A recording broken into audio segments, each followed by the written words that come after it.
우리 역사에서 근대 사회로 전환할 수 있는 기회는 골든 타임이 있었습니다. 저는 늘 학생들에게 말할 때에 1884년 갑신정변부터 1894년 청일전쟁이 일어나기 전까지, 그러니까 그 시간이 딱 10년이죠.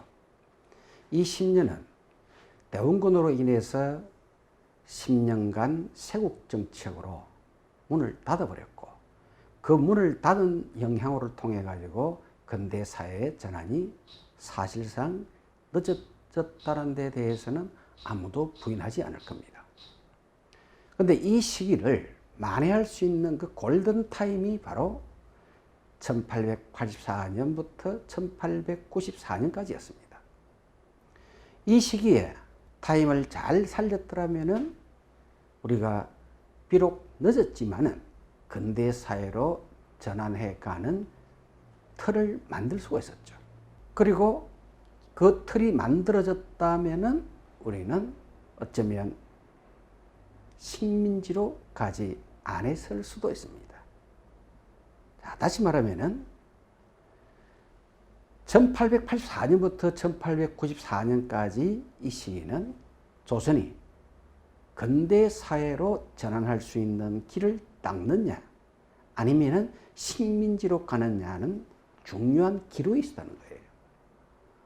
이 기로를 두고 당시 국왕이었던 고종과 왕비였던 민씨는 그 시기를 놓친 거예요. 아니, 중요하다는 사실을 몰랐던 거죠. 우리가 하나씩 이렇게 발굴되고 찾아내는 사료들을 보면은 어쩌면은 고종도 민씨도 이거를 간파할 수 있는 해안이 없었던 것 보입니다.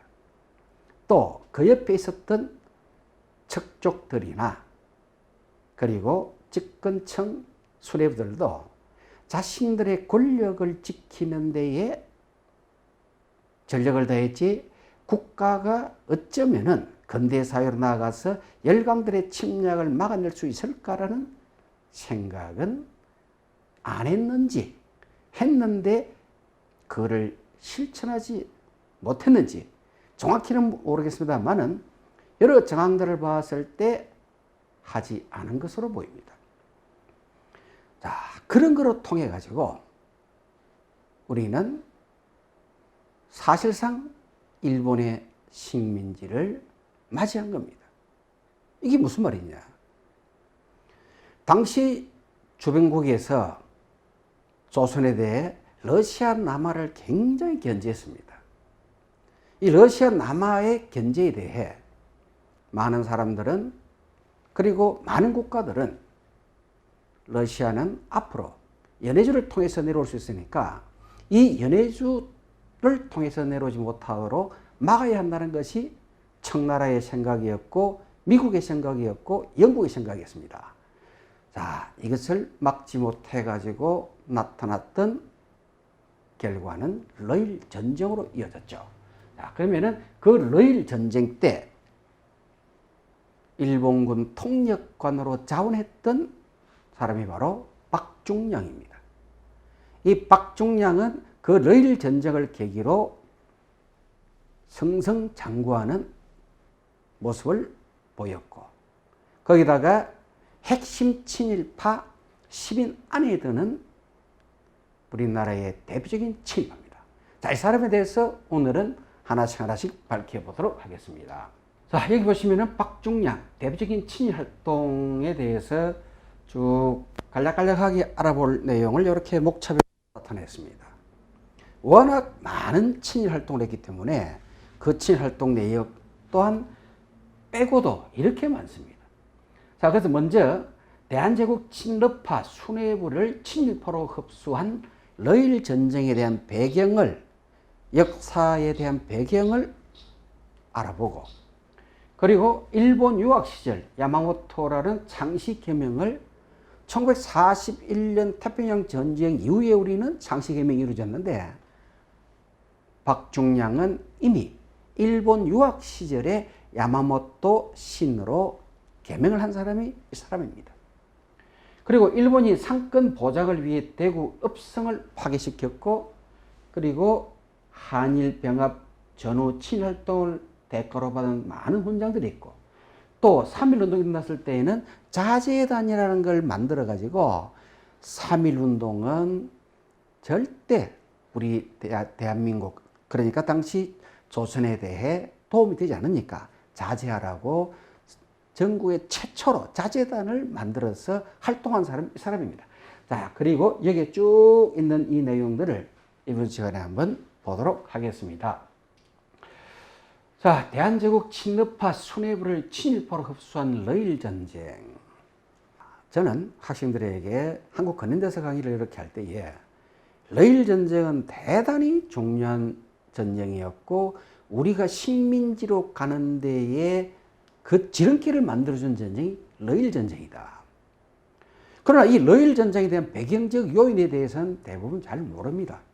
자, 이 전쟁에 대해서 오늘 이 시간에 좀 상세하게 설명을 하고, 이때 영국의 의견을 받아들이고 조언을 받아들였더라면은 우리는 러시아의 남하를 저지할 수 있었고, 러시아 남하가 저지됐더라면은 일본이 영일 동맹까지 가지 않았다는 사실에 대해서 한번 설명을 드릴게요. 자, 1904년 러일 전쟁. 그 전쟁의 근본적 요인은 1884년 갑신정변 직후 러시아가 우리나라 금문도를 점령합니다.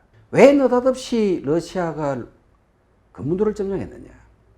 그것은 당시 주1공사 황준원이 우리나라 제2차 수신사 김홍집이 일본에 갔을 때 굳이 황준원을 불러가지고 조선이 외교적으로 나아가야 할 방어책에 대해서 제시한 책이 조선책략입니다. 이 조선책략의 내용을 보면은 친, 청, 모든 외교의 중심은 청나라 중심을 펼쳐라. 결일, 일본은 결속을 맺어서 하나가 되어야 된다. 연미, 구미 제국 중에서 가장 괜찮은 나라는 미국이다. 그리고 조선, 4개의 나라가 똘똘 뭉쳐서 러시아 남하를 저지해야 된다라고 쓴 책입니다. 만약에 러시아 남하를 저지하지 못하면은 한반도는 러시아의 지배가 되고, 러시아는 한반도 동해안을 통해 가지고 대한해협을 거쳐서 태평양으로 나아갈 수 있는 길을 제공해 준다. 그러면 러시아가 세계를 제패하는 길이 생길 것이다 라고 설명을 했죠. 자, 이 책은 엄격히 말하면 청나라 목적에서 만들어졌습니다. 러시아가 내려오면 청나라가 조선에 대한 지배권이 약해지기 때문에 쓴 책이 틀림없습니다. 그러나 우리는 비록 그렇다 하더라도 당시에 이 책에 대해서 관심을 가지고 국가를 운영하는 국왕은 한 번 더 재고를 해봐야 됩니다. 그런데도 불구하고 국왕은 오히려 러시아에게 우리나라 해안에 대한 방어와 왕실과 국가의 안전까지 맡기려고 했던 사람이 고종입니다. 자, 그러면은 영국이 이 사실에 대해서 왜 걱정을 했느냐? 영국은 일찍이 러시아가 남하하기 위해서 17세기부터 끊임없이 시도했습니다. 17세기 당시에 러시아는 겨울이면 꽁꽁 얼어버리는 그 동토의 땅, 다시 말해서 부동항을 구하기 위해, 얼지 않는 항구를 구하기 위해서 17세기에 발트해 연안 쪽으로 나갔습니다. 그렇게 나가다가 스웨덴에게 좌절돼 버렸죠. 그리고 18세기에는 지중해 연안으로 나아가기 위해서 크림반도 쪽이죠. 계속 침략이 들어옵니다. 그럴 때마다 영국이 번번이 저지시켰습니다. 그리고 그들은 아프가니스탄을 통해 가지고 내려오려다가 또 저지당했고, 인도를 통해서 내려오려다가 또 저지당했습니다. 이렇게 끊임없이 남하 정책을 펼치고 노력한 결과 1860년 베이징 조약 때 영국과 프랑스가 에로 전쟁의 결과 60년 베이징 조약을 맺었죠. 그 조약을 통해서 프랑스의 목적 천주교 공인이 인정되었고, 또 영국은 쭈롱반도를 할량받고 해서는 안 되는 아펜 판매까지 허용을 받은 것이 베이징 조약입니다. 이 조약을 주순해 준 나라가 러시아예요. 그래서 러시아는 그 대가로 가져간 게 연해주입니다. 자, 이 연해주를 가져가고 그 연해주의 이름을 뭐라 불렀느냐? 동방의 지배자라는 뜻을 가진 블라디보스톡이라고 붙였습니다. 왜 러시아는 블라디보스톡이라고 붙였을까? 그죠? 끊임없이 남하하고자 해오던 꿈이 비로소 이루어진 거예요. 그래서 그 연해주를 통해 가지고 동방을 지배하겠다는 뜻을 거기다 심어 넣은 겁니다. 그렇게 심어 넣은 그 의지만 보더라도 러시아의 남하는 얼마나 절실했고 얼마나 끈질기게 실했는지를 알 수가 있죠. 이래서 1890년 연해주를 가지면서 연해주를 통해서 러시아가 남하할 가능성을 가지게 되고, 그래서 조선 책략에서 절대 청나라 목적에서 물론 러시아 남하를 진식시켰습니다만은 우리나라 입장에서도 러시아 남하는 막아야 하는 게 맞았던 거예요. 그래서 그 책이 들어왔고, 그 책을 통해서 고종에게 절대 러시아와는 수교를 맺지 말라고 했는데, 당시 고종에게 접근한 사람은 밀렌도르프입니다. 밀렌도르프는 누구냐? 독일인이에요. 독일의 밀렌도르프는 청나라 위안스카이의 눈에 잘 보여가지고 청나라 위안스카이가 조선의 외교 고문으로 보낸 사람이 밀렌도르프입니다. 그러면 당연히 청나라가 보냈으니까 밀렌도르프는 청나라를 위해서 일을 해야 되죠. 그런데 밀렌도르프는 자기의 고국 독일의 스파이가 된 거예요. 왜 독일의 스파이가 됐냐? 러시아가 끊임없이 발칸반도 쪽으로 이렇게 내려올려 했단 말입니다.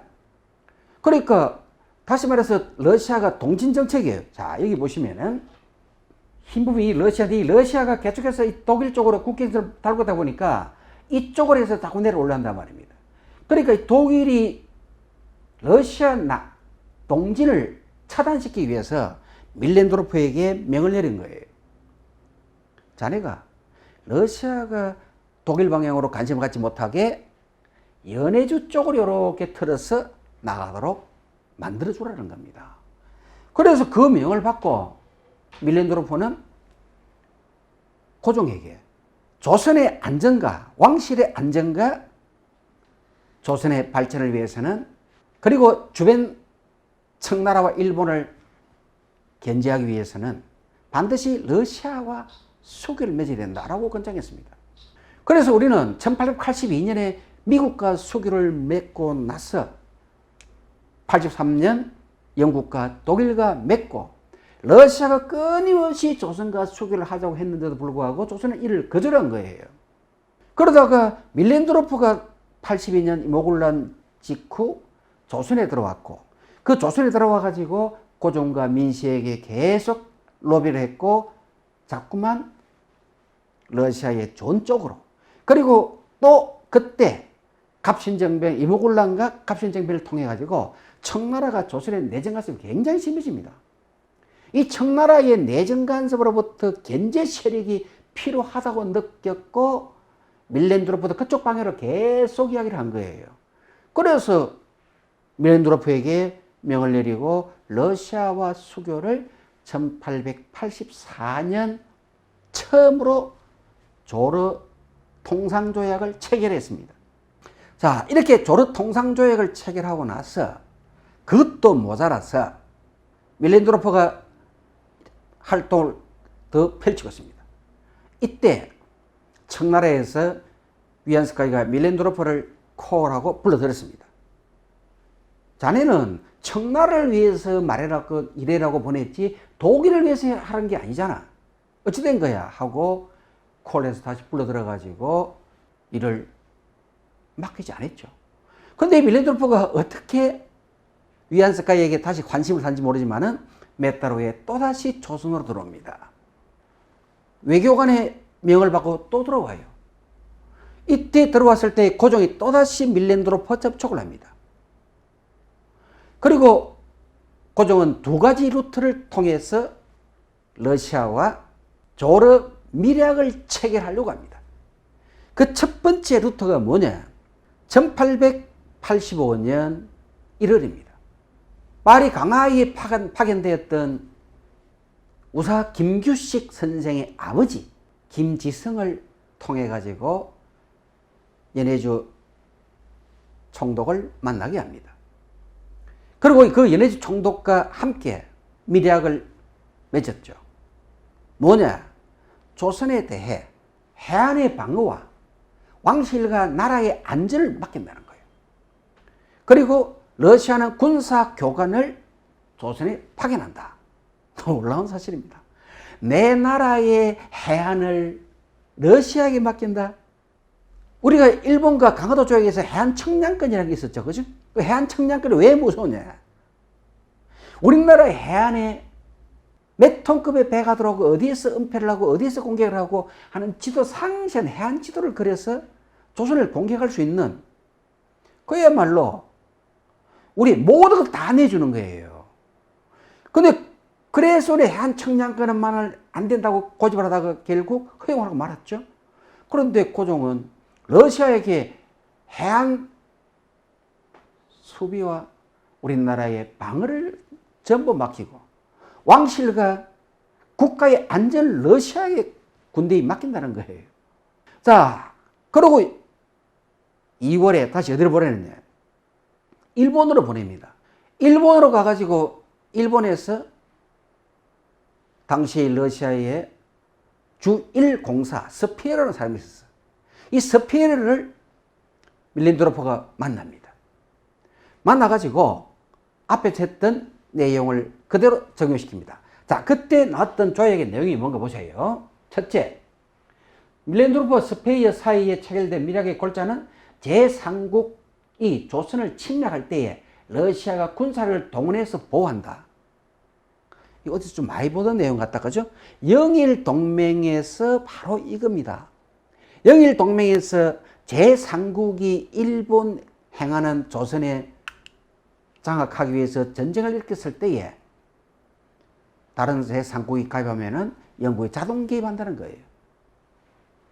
둘째, 러시아는 대신을 조선에 주지시킨다. 셋째, 조선의 해역을 러시아 군함이 방해한다. 양국은 육로를 통상을 개시한다. 이게 1884년 7월 1일 날 조르 통상조약이 체결되고 1885년 6월에 이거를 체결하려고 한 거예요. 그래서 이것 때문에 보세요. 자, 요렇게 돼 있죠? 2월 8일 전쟁이 발발할 당시 국제사회는 러시아 승리를 확신했다. 그럼 이게 왜 이렇게 확신하게 됐느냐? 자, 요거 전에 조금 이야기를 하고 들어갈게요. 그래서 이 내용에 관한 골자를 가지고 스피에르가 이제 주1공사 스피에르가 조선을 들어왔습니다. 조선에 들어와 가지고 자, 우리가 연해주에서 김지성이 만나서 했던 초안 내용하고 그 다음에 밀렌도르프가 스피에르를 만나가지고 만든 초안을 가지고 조선에 조약을 체결하기 위해서 6월에 들어왔습니다. 6월에 들어와가지고 외무부 책임자 김윤식을 만났죠. 김윤식이 이게 무슨 이야기죠? 나는 금시초문입니다. 이런 거예요. 그러니까 조약이 체결될 수가 없죠. 이 길로 바로 김윤식은 친청파였죠. 위안스카이에게 연락을 취했어요. 그리고 위안스카이가 노발대발해서 다시 밀렌도르프를 소환해서 갔습니다. 청나라에 뭐 나쁘게 말하면 가택 연금이 있는 상태죠. 그죠? 그때 이제 이 고종을 이런 행동을 하지 못하도록 하기 위해서 견제할 사람은 고종의 아버지 대원군밖에 없다는 거예요. 그래서 1885년에 3년 만에 조선으로 들어왔습니다. 조선으로 들어오니까 조선에서 고종은 아버지를 거의 뭐 가택연금시키듯이 해놓고 움직이지 못하게 방해를 딱 하고 있습니다. 이렇게 해서 이제 85년에 가만히 이 돌아가는 모습을 보니까 러시아가 이런 사실을 이제 접하게 된 거예요. 다시 말하면 1월달과 2월달에 조른 미력이 이루어지고 이런 내용이 오고 간다는 이야기를 듣고 깜짝 놀란 겁니다. 그래서 85년 4월 15일 날 기록에 의하면 4월 15일입니다. 바로 금문도를 영국이 무단으로 점령한 거예요. 영국이 금문도를 무단으로 점령했는데 놀라운 사실은 조선은 2개월이 넘도록 금문도 점령한 사실을 모르고 있습니다. 그거를 일본 소식통을 통해서 알게 되었고, 그리고 금문도 점령한 영국이 조선을 향해서 메시지를 던집니다. 조선, 우리 영국이 당신네 나라를 보호해주고 그리고 해안을 러시아 남하를 저지해 줄 테니까 러시아만큼은 절대 내려오지 못하게 해주라 라고 이야기를 했죠. 그랬더니 고종이 던진 말은 우리 조선은 청나라가 위에 있기 때문에 청나라의 의견을 물어봐야 된다. 내가 결정할 수 있는 사안이 사실상 못 된다라고 거부를 해버립니다. 자, 만약에 그때의 영국의 말을 받아들였더라면은 어차피 러시아에 이렇게 할 거라고 생각했던 것을 그거를 영국이 했더라면은 어떻게 됐을까? 답은 식민지가 아니 일본이 저렇게 급격하게 성장할 수 없었던 것은 명백합니다. 왜? 조선에서 이걸 이제 건의를 했는데 고종이 노하니까 영국이 계속해서 이제 나중에 87년 돌아갔지 않습니까? 돌아갈 때 청나라가 러시아 남하를 하지 않는다는 약속을 영국에 전해줬고, 영국이 이때 돌아가면서 결정한 사안은 러시아 남하를 저지하기 위해서는 일본과 영국과 결합이 돼서 일본을 땡이 넣어야 되겠다는 겁니다. 당시에 영국과 일본의 수준은 어떤 차이냐? 영국은 백두장사급 어른입니다. 당시. 지금 우리가 미국이 전 세계를 좌지우지하고 있지 않습니까? 국제 분쟁이 생기면 전부 미국이 났습니다, 지금은.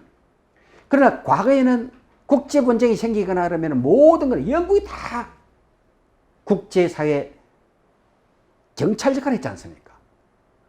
그래서 영국이 세계 최강의 나라인데 동양의 조그마한 이제 막 성장하기 시작하는 유치원생 일본과 손을 잡고 러시아 남하를 저지하는 데에 일본에게 힘을 실어줍니다.